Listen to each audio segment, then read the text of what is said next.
ఓం నమ శివాయ. ఓం నమో నారాయణాయ. ఓం శ్రీ స్వర్ణాకర్షణ కాళభైరవాయ నమో నమః. ఓం శ్రీ నరదృష్టి నివారణ కాళభైరవాయ నమో నమః. నమస్తే అస్తు భగవన్ విశ్వేశ్వరాయ మహాదేవాయ త్రయంబకాయ త్రిపురాంతకాయ త్రికాగ్నికాలాయ కాలాగ్నిరుద్రాయ నీలకంఠాయ మృత్యుంజయాయ సర్వేశ్వరాయ సదాశివాయ శ్రీమన్మన్మహాదేవాయ నమో నమః. హరి ఓం. మా ఛానల్కి స్వాగతం.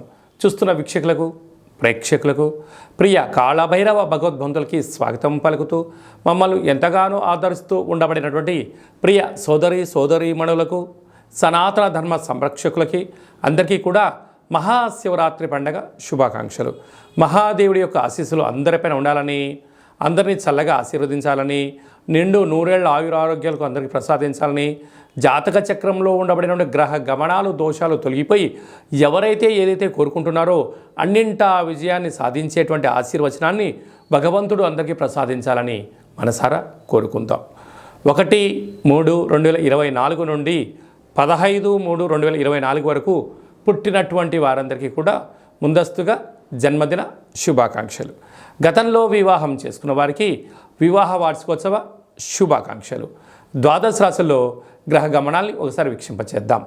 మేషరాశిలో గురు సంచార స్థితి, కన్యరాశిలో కేతు సంచార స్థితి, మకర రాశిలో కుజుడు మరియు శుక్ర సంచార స్థితి, కుంభరాశిలో రవి బుధాదిత్య రాజయోగము మరియు శనేశ్వర స్వామివారి యొక్క సంచార స్థితి. ఏడాది తర్వాత రవి భగవానుడు కుంభరాశిలో సంచారము, 30 సంవత్సరాల తర్వాత శని భగవాని చేత రవి తన స్వక్షేత్రమైనటువంటి శని భగవాన్తో కలిసి సంచారం చేయడము ఇది ఒక యోగదాయకం అని చెప్పి గమనించగలగాలి. అలాగనే మీనరాశిలో రాహు సంచార స్థితితో ద్వాదశ రాశుల్లో గ్రహ గమనాలు ఈ విధంగా ఉన్నాయి. 8వ తారీఖున బుధ భగవానుడు మీనరాశిలోకి సంచారము, 9వ తారీఖున శుక్ర భగవానుడు కుంభరాశిలోకి సంచార స్థితి, 15వ తారీఖున రవి భగవానుడు మీనరాశిలోకి సంచార స్థితితో ద్వాదశ రాశుల్లో గ్రహ గమనాలు ఈ విధంగా ఉన్నాయి. కన్యరాశి వారు మహాశివరాత్రి సందర్భంగా ఆదివారం అమావాస్య సందర్భంగా ఎలాంటి విధి విధానాలు పాటించాలో ఈ వీడియోలో సవివరంగా సంపూర్ణంగా తెలుసుకుందాం. కన్యరాశిలో ఏ నక్షత్రాలు వస్తానగా చిత్తా నక్షత్రంలోని 2, 3, 4 పాదాలు, హస్తా నక్షత్రంలోని 4 పాదాలు, చిత్తా నక్షత్రంలోని 1, 2 పాదములు కలిపితే కన్యరాశి. చాలామందికి పుట్టినటువంటి కాల సమయంలో డేటా ఆఫ్ బర్త్లో లేనటువంటి కారణం వలన పేరు యొక్క మొదటి అక్షరాన్ని అనుసరిస్తూ ఆ రాశిని తెలుసుకునే ప్రయత్నం చేద్దాం. టో, పా, పీ, పు, ష, అణ, ఠ, పే, పో అక్షరాల వరందుడు కన్యరాశి జాతకులే. కన్యరాశి యొక్క అధిపతి బుధ భగవానుడు. రాశిలోనే కేతు సంచార స్థితి, పంచమంలో కుజుడు మరియు శుక్ర సంచార స్థితి, 6వ స్థానంలో రవి బుధ శని సంచార స్థితి, సప్తమంలో రాహు సంచార స్థితి, అష్టమంలో గురు సంచార స్థితితో ఈ దోష ప్రభావంగా ఉండబడిన గ్రహ గమనాలను అనుసరించినట్లయితే చిన్న చిన్న విషయాలకు ఆందోళన తగదు. ఏదైనా ఒక పని చేసేటప్పుడు స్వల్పమైనటువంటి ఇబ్బందులు ఉండినను వాటి గురించి మీరు పెద్దగా ఆందోళన చెందనక్కర్లేదు. దైవం మీద భారమేసి మీ పని మీరు చేసుకుంటూ వెళ్ళగలిగినట్లయితే గృహంలో, ఉద్యోగాల్లో, వ్యాపారాల్లో చేసే కార్యక్రమంలో ఆటంకాలు వాటంతటికి అవే తరిగిపోతాయని చెప్పి గమనించాలి. కనుక మీకు తెలిస్తేనే చేయండి, తెలియలేదు గురువులు కానీ తల్లిదండ్రులు కానీ మీ క్షేమాన్ని గురించి ఎవరైతే మీ ఆలోచన చేసి చెప్తారో వారితో చర్చించండి, ముందుకు తీసుకెళ్లే ప్రయత్నం చేయండి. కనుక సొంత నిర్ణయాలకు పెద్దగా ఇబ్బంది వచ్చే అవకాశాలు ఉన్నాయి. కనుక అది ధర్మం అనిపించినప్పుడు మీ మనసాక్షిగా చెప్పినప్పుడైతే ముందుకెళ్ళండి, లేకపోతే కొంతకాలం మౌనంగా ఉండే ప్రయత్నం చేయండి. ఇలాంటి కాల సందర్భంలో మహాదేవుడికి పెసరపప్పుతో మహాదేవుడికి అభిషేకం చేయడం, పంచామృతంతో అభిషేకం చేయడం, ఆకుపచ్చతో రంగు కలిగినటువంటి తమలపాకుల చేత లేదా బిల్వ దళాలతో మహాదేవుడికి అర్చన చేయడం యోగదాయకం. ఆదివారం అమావాస్య సందర్భంగా తెల్ల జిల్లేడు వృక్షం దగ్గర దీపము, కాళభైరుడికి కూష్మాండ దీపము, కాళభైరవ సౌభాగ్యపుడు కట్టుకోవడం వలన దుష్టగ్రహాలు తొలగిపోతాయి. స్వయం వృత్తులు, హోటల్ వ్యాపారాలు, నైవేద్య కార్యక్రమాలు, అన్నపానీయాలు, స్వయం వృత్తులు, వ్యవసాయ సోదరీమణులకు ఓపిక పట్టుదల వలన విజయం మీ సొంతమవుతుందని చెప్పి గమనించాలి.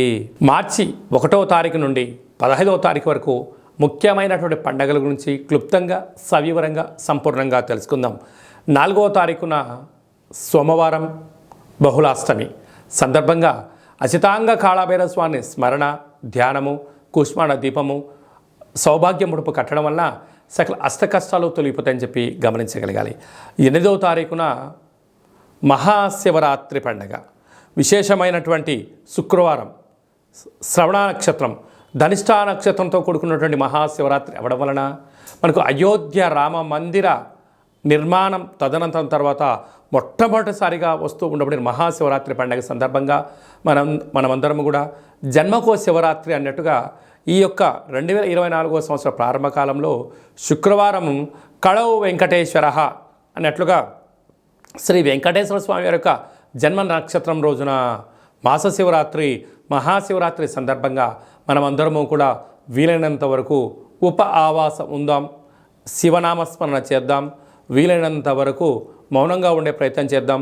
ఆ ఆది మహాదేవుడి యొక్క ఆశీస్సులు పొందుదాం. కుదిరితే మీ దగ్గర ఉండబడిన శివాలయంలో అభిషేకం చేసుకోండి. అలా కుదరలేనటువంటి పక్షంలో కానీ లేదు ఇంకొంచెం భగవంతుడి యొక్క ఆశీస్సులు పొందాలి అన్నట్లయితే మన యొక్క కాళభైరవ స్వామి యొక్క దేవాలయంలో సహస్ర ద్వాదశ జ్యోతిర్లింగేశ్వర స్వామివారు 1,00,000 రుద్రాక్షల మహాదేవుడిని ఏర్పాటు చేయడం జరిగింది కనుక మీ గోత్రనామాలు మాకు పంపించినట్లయితే మీకు వాట్సాప్ ద్వారా వీడియో కాల్ చేయించి మహాదేవుడికి రుద్రాభిషేకము, శతరుద్ర హోమాన్ని చేయించడం జరుగుతుంది కనుక భక్తులందరూ కూడా మహాదేవుడి యొక్క అభిషేక కార్యక్రమంలో పాల్గొని ఆ పార్వతీ పరమేశ్వరుల యొక్క కృపకటాక్ష వీక్షణ పొందగలరు.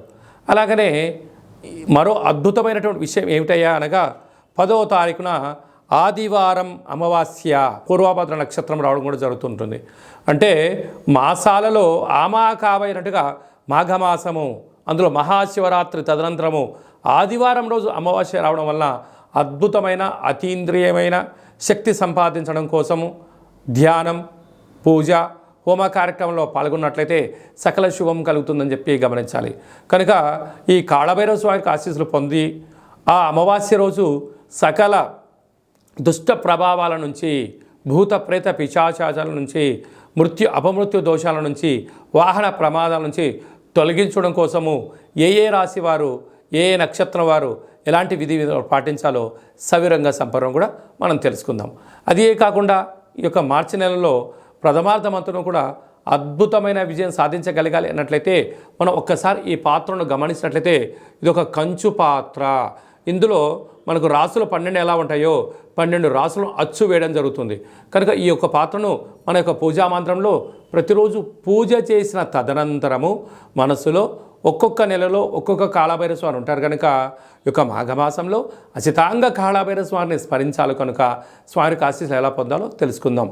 అలాగే మనసులో ఓం అచితాంగ కాళభైరవాయ నమః అని అనుకొని ఇలా శబ్దం చేసినట్టయితే ఒక పాత్రలో ఓంకార శబ్దం రావడం జరుగుతుంది.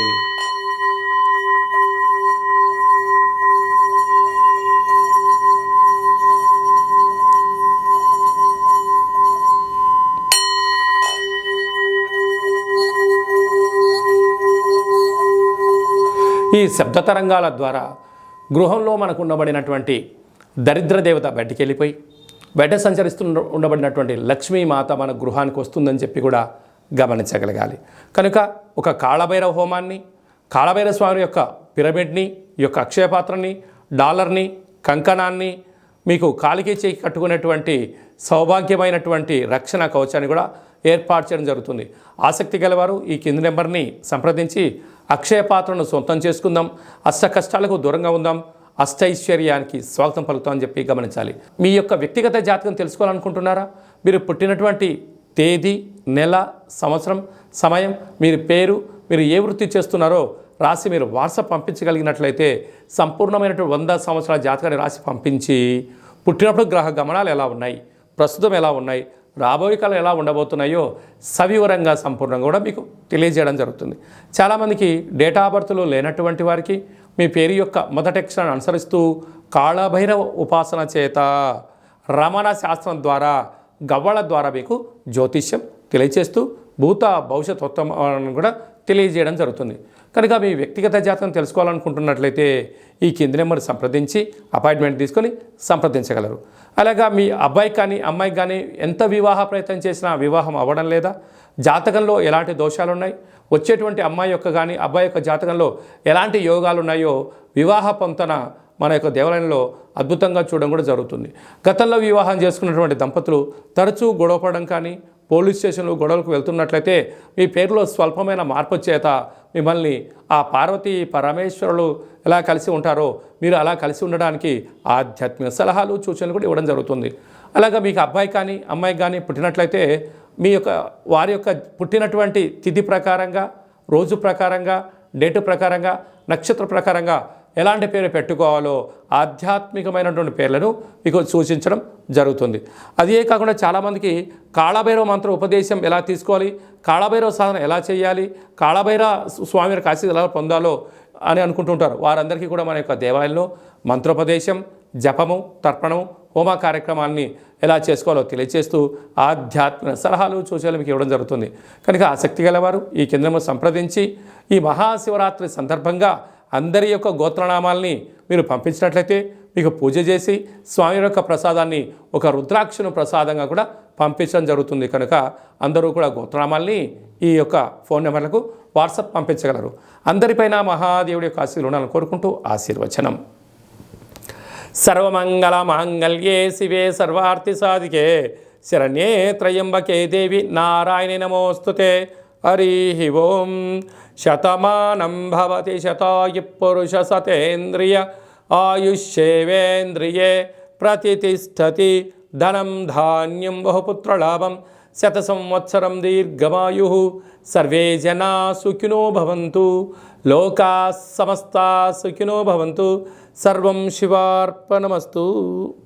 ఈ వీడియో మీకు నచ్చినట్టయితే లైక్ చేయండి, షేర్ చేయండి. మేము చేస్తున్న వీడియోలో మీకు ముందస్తుగా నోటిఫికేషన్ రావాలి అన్నట్టయితే సబ్స్క్రైబ్ చేసుకొని ఆల్ అనే బటన్ కూడా తెలియచేయండి. మీరు ఎవరి క్షేమాన్ని కోరుకుంటున్నారో లేదా మీ క్షేమాన్ని ఎవరైతే కోరుకుంటున్నారో వారందరికీ ఈ మహాదేవుడి యొక్క అభిషేక కార్యక్రమమైనటువంటి ఈ వీడియోను అందరికీ ఫార్వర్డ్ చేయండి. మహాదేవుడి యొక్క ఆశీస్సులు పొందండి.